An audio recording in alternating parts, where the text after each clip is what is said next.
Dunyoning turli burchaklarida go'yoki bir vaqtning o'zida bir necha spektakllar davom etyapti. Moskvada Putin dronlar hujumidan xavotirda. U hatto mamlakatning eng muhim tadbirini, G'alaba kuni paradini qisqartirilgan formatda o'tkazdi. Hormuz bo'g'ozida AQSh va Eron bir-birini blokada qilish bilan ovora. Trampning yangi boshlagan operatsiyasi ish bermadi. Turkiya esa navbatdagi qiyomat qurolini namoyish qildi.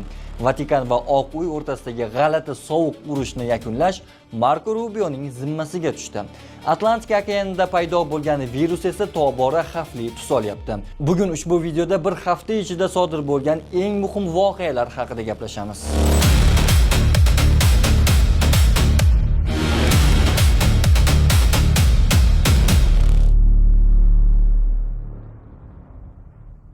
Rossiyada bu galgi G'alaba kuni bayrami eng diqqatga sazovor tadbirlardan biri bo'ldi. Ukraina bilan urushlar fonida kamtaronalashib qolgan bu galgi bayram hali bo'lib o'tmasdanoq keng muhokamalarni keltirib chiqardi. Avvalroq 29-aprel sanasida Kreml matbuot kotibi Dmitriy Peskov G'alaba paradida harbiy texnikalar qatnashmasligini e'lon qilgan edi. Ushbu format qisqartirilishiga asosiy sabab sifatida Ukraina tomonidan uyushtirilishi mumkin bo'lgan dron hujumlari keltirildi.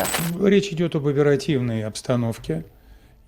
Bilasizki, yirik bayramlar arafasida va albatta mamlakatimizdagi ehtimol eng muhim bayram G'alaba kuni arafasida tegishli maxsus xizmatlar tomonidan har doim qo'shimcha xavfsizlik choralari ko'riladi.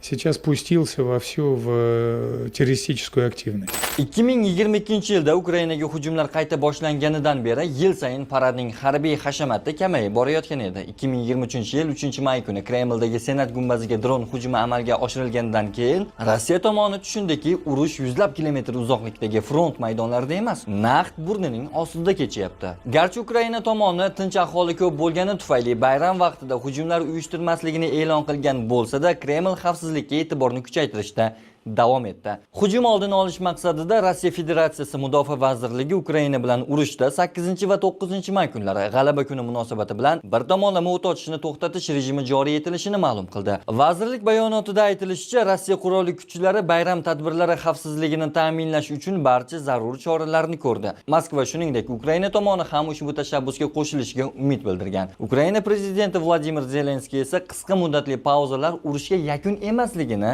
aytib o'tgan. Вони хочуть від України дозволу. Ular Ukrainadan o'z paradlarini xavfsiz o'tkazish uchun ruxsat so'rayotgandek. Bir soat tinch turib, keyin yana odamlarimizni o'ldirish va urushni davom ettirishni xohlashyapti. Bu g'alati va mutlaqo noadekvat mantiq. Дивна і точно неадекватна логіка російського керівництва. Shuningdek, u Rossiyaga tashrif buyurmoqchi bo'lgan davlat vakillariga murojaat qilib, buni Ukraina tomoni tavsiya qilmasligini bildirgandi. Ba'zilar buni Ukraina tomonidan hujum uyushtirilishi mumkinligi haqida signal deb qabul qilgan bo'lsa, mutaxassislarning fikricha qator xalqaro vakillarning Qizil maydonda jam bo'lishi harbiy harakatlarni oldini oluvchi tabiiy diplomatik qalqon vazifasini o'taydi. Negaki bunday keng siyosiy davralarga qurol bilan borish xalqaro doiralarda jiddiy e'tirozlarga sabab bo'lishini Kiyev tomoni ham yaxshi tushunib turibdi. 8-may kuni esa Rossiya tashqi ishlar vaziri Sergey Lavrov g'arb davlatlarini ogohlantirib, agar ular Kiyev orqali G'alaba kunini nishonlashga to'sqinlik qilsa, ularga shafqat bo'lmasligini aytib bayonot berdi. Я хочу сказать со всей прямотой. Men ochiqchasiga aytmoqchiman. Agar g'arbda qayta bosh ko'tarayotgan natsistlar Ukraina orqali qilayotgan ishlarini amalga oshirsa, ularga shafqat bo'lmaydi. Пощады им не будет.